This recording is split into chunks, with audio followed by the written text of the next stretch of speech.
I was just searching through some Odyssey videos this morning, looking for videos on turpentine to show my daughter when she wakes up.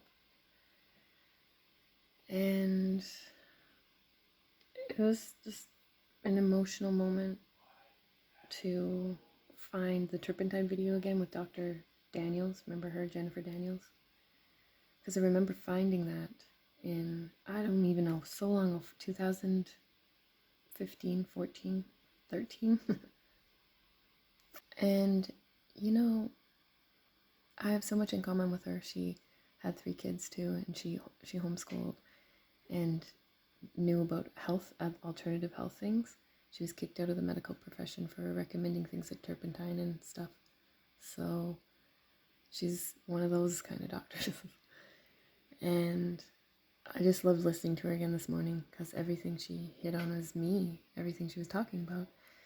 The wellness checks for children.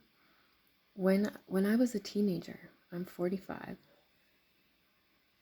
When I was a teenager, I knew already that these guys were goons and they were trying to get everyone to be a customer for life. They were telling me I had depression and I had obsessive compulsive disorder and I would overthink and over worry about the government trying to hurt people.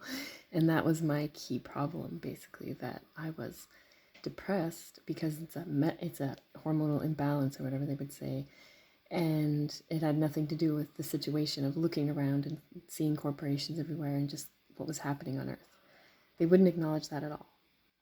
They just quickly would classify me as somebody who needed drugs to stop worrying about things like the government trying to drug everyone. And so I knew they were goons. And they tell you when you're, okay, so what happened with me is I left home very early. So at like 16, I was on my own. And I went to the doctor, and then the doctor said, do you have a family doctor? And I was like, what's that, And they said, well, you have to get on a waiting list in Canada, and then you have a family doctor, and then they keep your records. So they can remind you of things, and then if you have a problem, you come in and see your family doctor, not just go to a walk-in clinic. And I remember thinking, yeah, right, why would I want that? Like, you guys are going to keep track of me and try to harass me to get vaccinated and all that? Because at that point, I'd already left school. On vaccination day is the time I left the last proper government school in grade 9. I left because they rang the bell for our class over the PA thing to go into the gymnasium where they were giving out vaccinations. And I was like, fuck this. I am not going in there. And I just left. And oh man, my life has been everywhere. But I'd already had that experience where I was just questioning vaccines. I was like, why? And what happens if you don't get it? And what if this? And they were not okay with any of that. The health people, the school, none of them. They were never okay with me questioning things. So I had all this resentment towards them already, and I didn't trust them.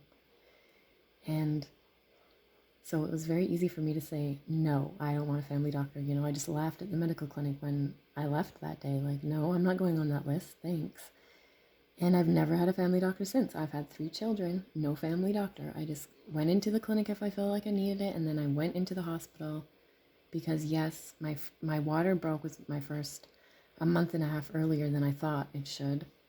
So although I was ready to birth at home, I was so paranoid when that happened because I had sort of had an accident a few days before an incident happened to me.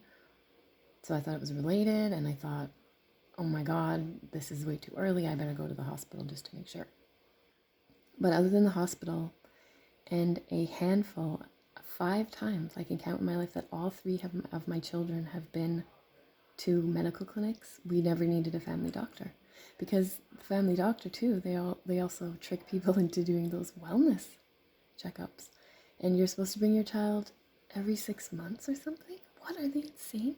And we did the math for that once, me, and it was like it's 32 times just for regular checkups that they want to see your child from birth to age 18 for checkups, vaccination scheduling, etc., etc. So minus all of those out of your life, and what happens every time your child comes to you and they're like, oh, I have this, and you rush them into a car and it's something minor, like a little rash, or they scratched their knee, or they got a little cut that you could deal with at home, or any of these things, you're showing your child how smart you think these people are. You're going to them with this baby that you love and care for, and you're trusting them. So you're building this bond with your baby from day one of trusting these goons. And why would you trust? Doesn't anyone remember the whole second opinion thing? Remember when people used to say that? Oh, did somebody tell you this? Get a second opinion. Maybe you should get a second opinion, a third opinion. Whatever happened to people saying that? I don't know. It sort of died out. Because I never hear people say that anymore. But how about a fourth and a fifth and a sixth and a 10th? And if they all suck, don't go. That's kind of what happened to me. So I had zero trust for these people. And I knew that they are just trying to make a customer for life. So I kept my children out of there. And what happens when you do that and they come to you? And they say, Mom, I have this. Mom, look at this. What's this? What's this? And you guys research together. You've already researched as a parent, so you know all this other stuff it could be.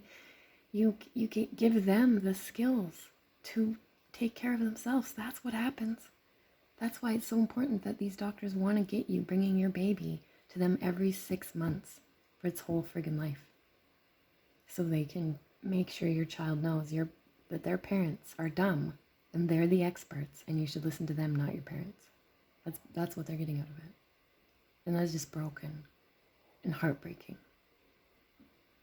Anyway, I started a plant walk every Saturday.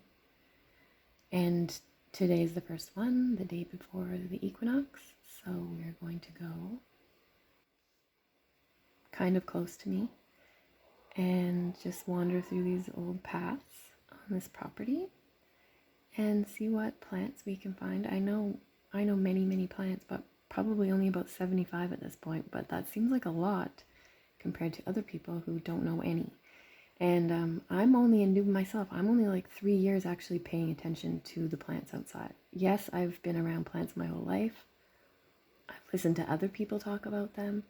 I've been going to the health food store a lot. Like, I know all of these herbs and all these different remedies, but I just wasn't going out and getting them myself, even though my dad brought me to the woods my whole life. So I was kind of comfortable around it. I would still look at trees and be like, what's that? Is that a pine or a fir or a spruce? I don't even know. So we're all learning in this together. But anyways, we're going today. We're going to walk into the woods with some strangers, friends we haven't met yet, and bring the little hobo stove and make some tea and celebrate equinox with people who care and who are interested in learning different ways to take care of themselves. And anyway, happy equinox. Hi, bye.